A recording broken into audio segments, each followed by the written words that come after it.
Good afternoon, everybody. I have to apologize to people that have already seen this presentation during the broadband simulation workshop during the SCAC meeting in September. Although the difference is that this time I'll have much more time to explain some of the details of the simulations. At that workshop, I had only 4 minutes and a half. So it's going to be different. Really? All right, so the motivation that behind this study was that, as we already talked about it, is that most of the broadband simulations that are based on deterministic approach of the wave propagation effect show that at longer periods, like more than 3 seconds, they show larger ground motion than the empirical attenuation models. And of course, we tend to think that that's probably related to the fact that all the simulations have used 1D velocity models. And so we wanted to understand what's the effect on that period range if we change from a 1D model to a 3D model. But of course, since the time is kind of limited, we have focused only on one single case, and this is the case of Loma Prieta earthquake. Here I show the distribution of stations, slow motion stations that recorded this earthquake. The rectangle is the area where we used that we use for 3D modeling. It's about 150, 100 kilometers, and 40 kilometers depth. Now, the reason we chose this particular earthquake is that this earthquake and the data that were generated from this earthquake were actually used to validate the broadband simulation platform. So it makes sense to actually see how well we do with the 1D model that was provided by the group to the users to see how well the broadband simulation platform does using these stations. And so what we did this time, we actually used a kinematic rupture model that was one of the scenarios that was provided. So I think there was a suite of 50, but we used only one of them, and it was just picked randomly. We did not pick the slip model that is exactly generated for this earthquake, but is similar to this one. And then we used the 3D USGS model that was generated for this area.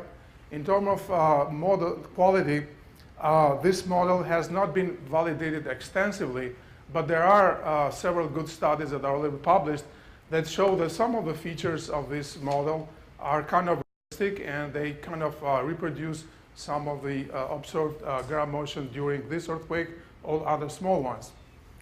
And what we did, we also added some small-scale velocity variation using a random perturbation scheme, because the objective here is not just long period, but we want to see the effect of wave propagation on a broader frequency range. And part of that is also the inclusion of surface topography. So this is an ideal model because it has both the surface topography and major features that are mapped into this model. And we use a fine difference method, which is a fourth order accuracy. It uses an inelastic scheme. It uses a variable grid spacing. And we have been using and validated that code for different purposes, including nuclear explosion monitoring. For this case, I used a 40-meter grid spacing, so I could calculate ground motion up to 1.3 hertz, which I think is within the frequency range that we want to work for this comparison. So here is the model. This is the distribution of the velocity on the free surface of the actual 3D model, and the one that includes small perturbations. And this is cross-section around the Bay Area, this area here, for this one and this one. So as you can see, we use a random velocity perturbation scheme that has a, so all these random perturbations have a correlation length which is about 2,000 meters in the horizontal direction and 20 meters in the vertical direction. And we chose to use a 30% variability on perturbation on the shear wave velocity, and that translates into the same, into compressive wave. And the minimum velocity that was used or accepted in this model was 400 meters per second. And here I compare, actually these are three traces. The blue one is the 1D velocity model that was provided to the people that tested their broadband simulations technique for this particular earthquake. And my guess is that is the Northern California 1D velocity model with some, maybe some modification near the free surface. And the green line, the red line is the actually 1D structure that you could expect if you drill a hole somewhere in this area. And the green line is actually what it is by include, so the red line corresponds to this model, and the green line is the 1D model in this area. So that will include also the small velocity perturbation at depth. As you can see, the models are similar, but they're quite different at shallow depth. And I think this is a major feature that will affect the wave propagation when using this type of structure. Now, as I said, we implemented a rupture generator, and we used the broadband simulation platform to generate one scenario that is it's representative for this earthquake. This is just to illustrate how well we do in terms of comparing ground motion. This is the ground motion velocity comparison. The gray traces are the actually simulated data, and the red traces are the black traces are the recorded data. And this is the east-west component. This is north-south component. We have about 26 stations, I guess. And I just want to remind you that although we did not use the exact slip model that is representative for this earthquake, the simulation does a relatively good job at fitting different features that we see in the data. That was not a surprise because we already know that other people that did the same thing, they got kind of relatively good results. But I wanted to show you some comparisons between the 1D, 3D models and the model that has also the topography and the stochastic perturbations. And these are the ROD D50 response spectra at 5% damping. And the period range that we simulate is from 1 to 10 seconds. So these are the spectra for the 1D model, 3D model, and the other one. Now, the red dots are sites where we, the sites where they have a high shear wave velocity, VS30. So these are kind of hard rock, hard salt sites. And this is the comparison. The red trace is the simulation, and the black trace is the recorded data. And if you compare those two simulations, you can see that the 3D model does exactly the same job as the 1D. And you can go to this other side, and you can see the comparison is the same, so there's no difference at all. But if we move now to a side where I think there are 3D effects and then the softer sediments, you can see that the simulation using 1D model underpredict the data at this station, and the 3D model does a slightly better job. If we move to this other side, again, at longer periods, longer than 2 seconds, the 3D model does a better job, and you can trace these behaviors at this side also and other sides. So in general, and if we compare this 3D model with topography, at this period range, we don't see any significant differences or improvement. So I'm not going to talk more about this kind of thing. So at this point, what we observe, at least for the Loma Prieta earthquake and in the Bay Area, we find that there are improvements due to the fact that we use 3D model instead of 1D model. But we don't see any visible effect at longer periods due to the topography. Now, another way is to check the goodness of fit. And this is how it looks like. So this is the period range between 1 to 10 seconds. And as you can see, and this is the log ratio between observed and synthetic. So it shows that on average, this simulation using 1D model over-predict under-predict the ground motion. So the ground motion, recorded ground motion are actually higher at both, at a kind of broad frequency range. Now, if we use the 3D model, we get a slightly better fit, but we still have under prediction at period longer than 2, up to maybe 4 seconds. Beyond that range, I think the data are not very reliable. And then if we move and we add the stochastic scheme of velocity perturbation and the topography, we start doing a better job as expected at maybe shorter periods or higher frequency. But again, we are under predicting. So even by using a 3D model, we have an under prediction of the ground motion for this, and I insist for this particular location. Now, what I was trying to say here is that although in general the broadband simulation platform shows that the simulations actually over-predict the ground motion, this particular one under-predict, I think there are several issues here. First of all is that, that could be related to the relative depth of the major slip on the fold. It happens that the slip in this case is kind of distributed at a depth of 10 kilometers. But I think the 3D wave propagation effect is also related to where or how shallow is the major slip. And because what 3D effect is just a trapping mechanism of different waves. And we know that the shallower the dip, the better is the trapping mechanism.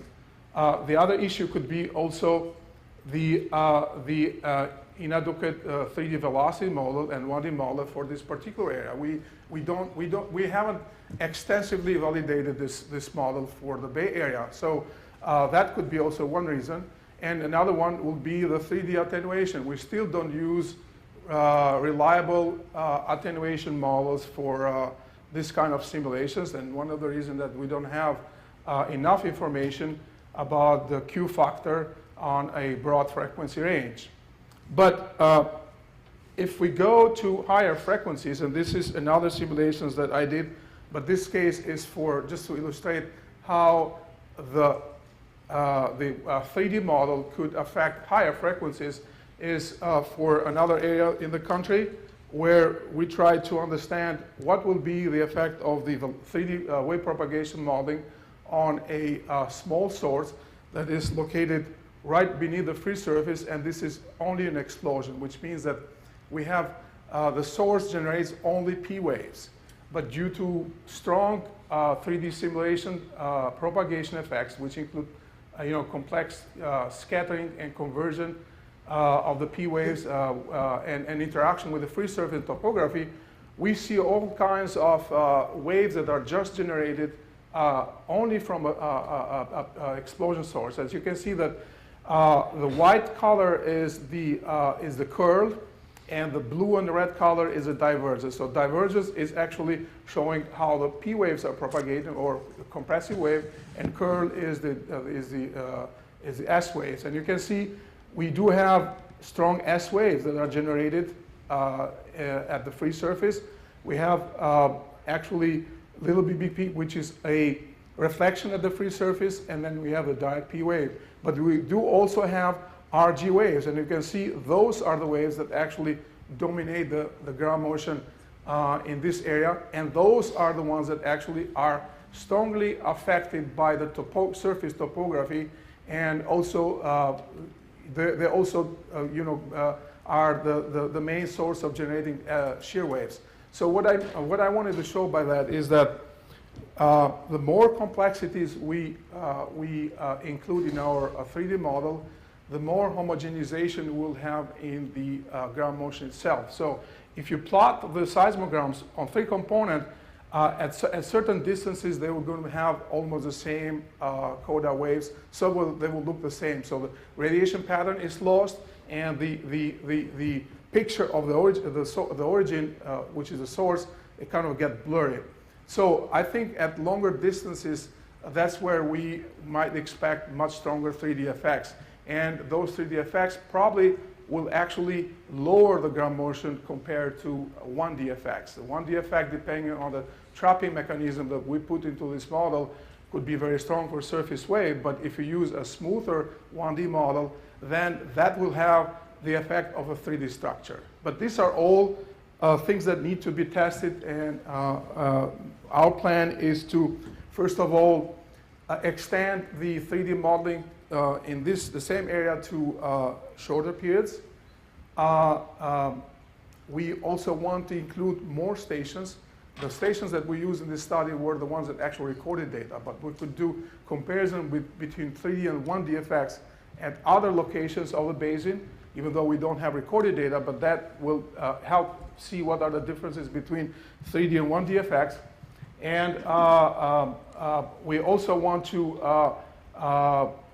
use other models for the earthquake, and also move to other locations where we could actually see what's the effect of the basin depth versus the 3 and the 1D effect as a function of distance. And so we plan to do similar analysis, but in the LA basin or other locations that for which we have enough information about the 3D structure. So I want to thank you, Christine, Rob, Norm, and Jeff and Fabio Silva for their help and discussions. And this is also the references that I want to share with you. Thank you.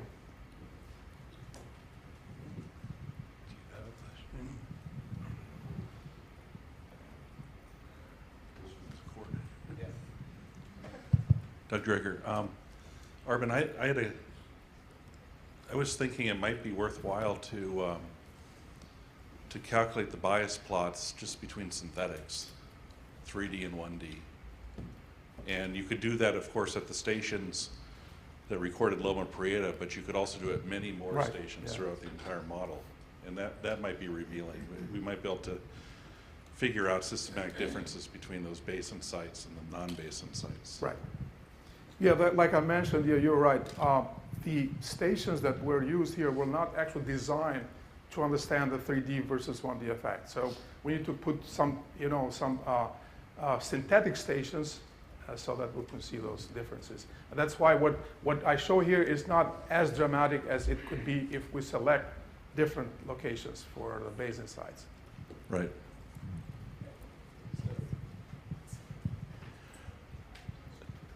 The key question we're trying to get at here is we're running 1D simulations. What are we going to be missing, right? Because the crust is truly 3D. So in close, still even at short distances from that last more complicated case you were running, there you said you're still seeing some averaging, I guess, or homogenization of the problem. Is that right? What I see is that the 3D effects are kind of homogenizing the ground motion in the sense that the scattering takes over, except for cases where we have strong basin edge effects, where we have focusing. As the waves propagate into a 3D complex structure with topography, they tend to, and maybe Kevin will agree with me, they tend to homogenize. And so the coda waves actually translate the energy of the source, but they are the same in all 3 components. And I think the surrogate for a 3D model is to have a 1D model that has a smooth variation with depth rather than the steps that will trap a lot of energy or will generate a particular surface wave at those longer periods. But if we weren't after basins, like there was no big basin structure, but we just wanted to get 3D effects, you had indicated a lowering of the ground motion, is that Yes. correct? Yes. And I don't know, is Kim still here? Yeah. Do you, is that something you have also seen? I mean, even on shorter distances, not long distances into basins and so forth. Have you looked at any of that? That the 3D model would lower the ground motions? That was Yeah. what he was. Yeah. Yes, I've seen, especially if because the 3D model is smoother, as you mentioned, and instead of these sharp first order discontinuities as we have in the current 1D models that might promote entrapment of surface wave and so on. In that sense, I think it's very likely that a smoother 3D model will lower the long period spectral accelerations. Thanks.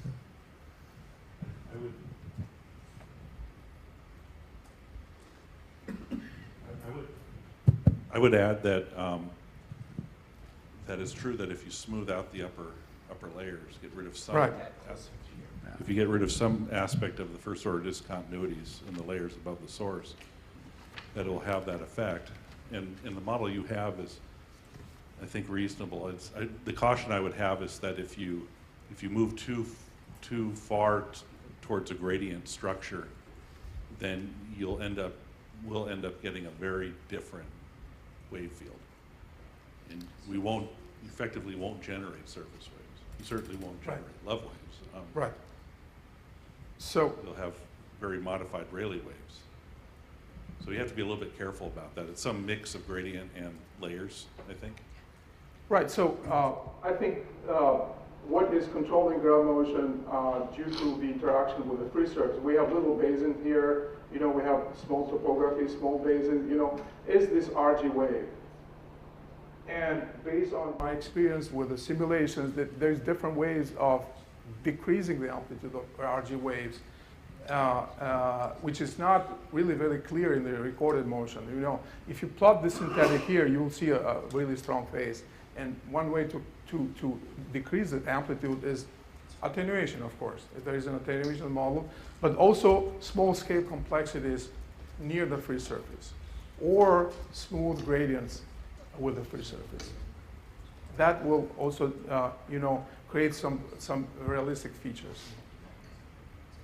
But I do believe the more complex is the model, the lower the ground motion, due to the 3D scattering effects, which is kind of what we have in the attenuation model. I mean, the Q factor includes everything almost, including that scattering I think that effect. makes sense. But- It's just I guess my worry is that, I think we agree, it's just that you can't go to an overly smooth model. Right, so, But Kim, you put in a scattering function, Yes, right? I wanted to comment on that as well. So you had one single model that you base your conclusion on, Arben, that the small scale heterogeneities and topography doesn't have much of an effect at up to 1 Hertz. So I would be a little careful completely ruling out those effects based on one model. Your correlation lengths look reasonable. I don't know. You had a strength of the heterogeneities of, was it 3%? 30%. 30%.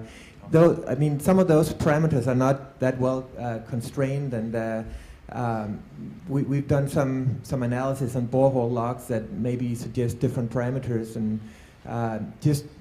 also just your stochastic distributions will change with seed numbers. So if you generate just different random distributions, you'll get different ground motions. So I wouldn't rule out that those small scale heterogeneities might have. I agree that they'll have more effect at higher frequencies, but I think they might actually be important at 1 Hertz as well.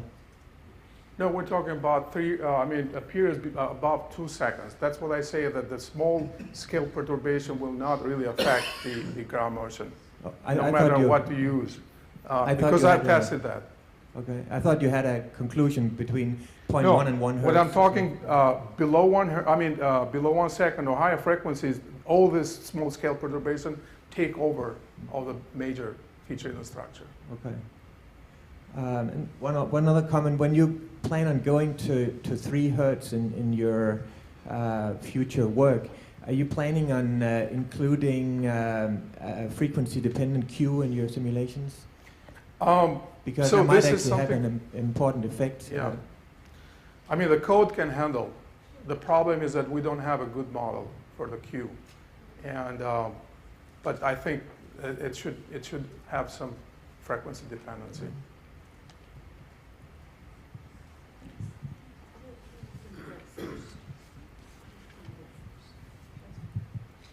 Tom Eaton here. Just comment on smooth gradients. That's the situation we have in the Imperial Valley, and the Imperial Valley makes very effective high-frequency surface waves, and especially we get whispering gallery modes. The body waves, basically the higher modes show up really well in those kinds of systems. So just making a nice gradient doesn't necessarily mean you're going to get rid of emotions. I totally agree that putting in lots of scatterers is going to cut down on the coherence, and the peak motions will be different, and it won't trap energy nearly as well. It'll be a much leakier system if you put in scatterers. All right, yes, So I last one. Okay, couple of quick comments. So regarding the realization of the rupture you picked, which is random, it's funny, this is a 1-2 check. Ah, okay. It would be nice to pick one that's close to the average, and there's a few that are close to the average of everything, which shows this very high over prediction, and we could run a couple of those, just swapping the kinematic model and your model. I think we should do that. Right. But at the same time, you should pick where you think you're going to have big basin effects and Yes. such, and then we'll create those fake stations on our broadband platform as well. That would be great. Yeah, I And agree. then regarding what Doug was mentioning, then the smoother gradients we could use, it depends, I guess, on the distance you're interested in. So I think that's what we should look at. So on this specific application, you guys are looking mostly close in for the finite Yes. fault. For these, it's going to be a different issue, but you could have that simplified model. But the Something thing to is that consider this for the- discrepancy is showing for also at very close in distances, which are Yeah. the distances that we're working right now. So it's still puzzling what's happening Yeah. here. Let's try a few of those ruptures. It would be nice.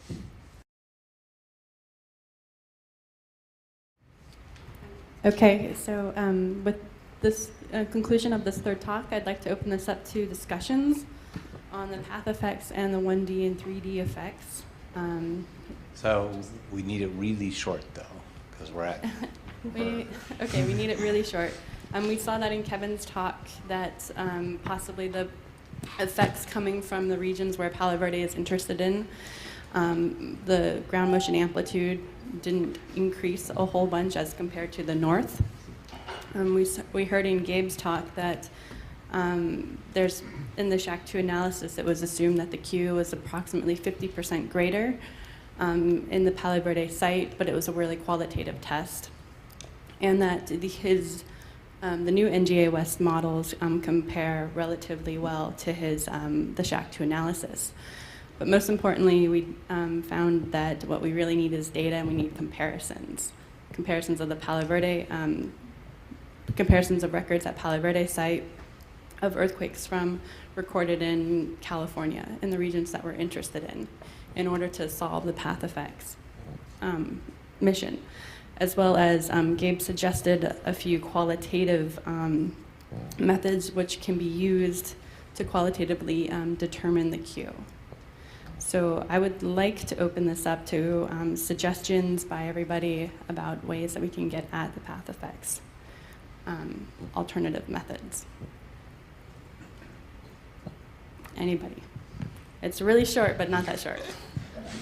I think it has to be data driven, and so our goal is we have some of the TA array data from the California events that have now been processed by Peer in the normal, consistent way, but we haven't finished the analysis of that yet. But that's probably going to be the controlling part. I think that's what you were suggesting. Yeah. just nod your head and I'll say you're nodding your head. I just got to say that, and that's probably the most important part. But in addition to that, Kevin's maps are another form, kind of different processing of very much the same data. Right. We would like to Exactly. see both of them and see if they're Yes. consistent, because then we'd be much happier, right, or more confident in the results if that matches. I think that's right. I agree. Okay. Any other, great. Yes. So let's move on, because that, Bob?